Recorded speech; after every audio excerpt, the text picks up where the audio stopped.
Oh yeah, Adam from Dead Good Undies here. One of the questions we get asked now and again is, do we Photoshop our models?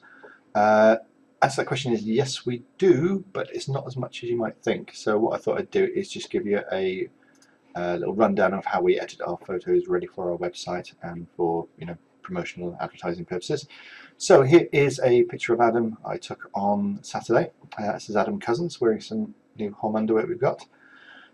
So what I tend to do first is, because I shoot in landscape rather than portrait, because if we get a picture to marketing people, they want a picture with a bit more side space to it rather than cropped down, so they can work with it a bit better. So I just marquee out the sides, content aware scale, just push the sides out a bit.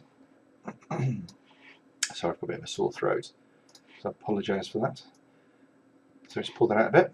Okay, and then next what I do, I've got a little action here which will bring up the hue and saturation and levels. So I'm just going to bring that up.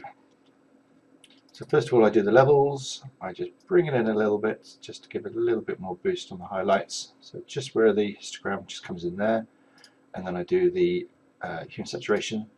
The reason for this is, on the picture you'll see there's a little bit too much red in the skin, so I usually bring that in a bit. So I go to reds. That'll highlight all the reds in the picture. Then I bring in that little slider there just till it hits that little red bit there, and that marks out all the reds that want to affect. Now, depending on the model, it depends what level I do. Some people have more red in the skin than others. With Adam, I usually go for 8, and it brings it in. I'll just give you a quick flip. See how that works there. So then what I'm going to do is I'm just going to merge those layers. The reason for that is I usually do a second pass just to pick up some little bits that I might have missed on the first one. So I'm going to run it past again. I'm just working on the hue and saturation. Go to reds again. So if I do it again this time, you'll see there's less being selected. It's more around, oops, that go too far, too quick. There we go. More around the knuckles, ears, lips, chin. So I'm just going to this time drop it down to 5. Okay. So if I do it again now, you can probably see a little hint of a difference now. I'm just going to merge those again.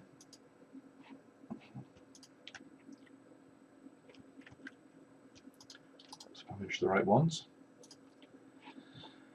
Okie dokie. Right, now because I moved out the background, I'm just going to give it a little bit of a blur and then bring some of it back. So I'm just going to Gaussian blur it. And because I've got the colour on black on the mask, I can just paint him back in. Just means we've got a nice even background. Again, you don't really notice it on the website because we crop it down. So this is really for, might as well do it now because I'm going to have to do it later. Merge them.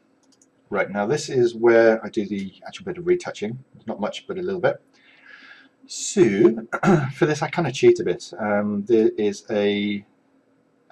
some actions from this company called Totally Rad Pro Retouch 2. It does a lot of the work for me. It's all action based, so it's nice and easy. So all I can do is bring up my actions.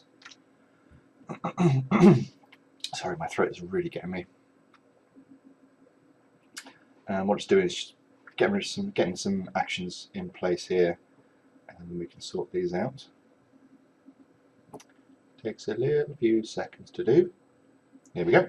So we've got Red Remover, Eye Pop, Magic Eraser, and Foundation Medium. So I'm going to do Foundation first, because it's almost like applying virtual makeup, but it's very, very subtle. So what I'm going to do is just going to paint the foundation in the areas that I want, just smooth it out a tiny little bit. Very, very subtle, but it's the little bits that make it. So Magic Eraser now, so I'm just going to get rid of some of these bags under his eyes. I think he has a bit of a late night. Just smooth some of the creases out. There we go. Get rid of that little scar on his top there. And then Eye Pop. Just brings out the whites in the eyes a little bit. So you can see I'm not actually taking away the bags. I am leaving them in. I'm just smoothing them out a little bit.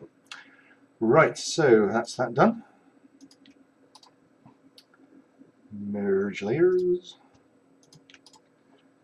So I'm nearly done now actually already. So if we that's so far. If I go back to the original, see how it's changed it quite dramatically, but they were all very subtle changes. The last thing I do is I just sharpen it up a little bit. Again, I've got an action that does that, so I just, there we go. So there, yeah, so that's the finished product now. So before, after, before, after.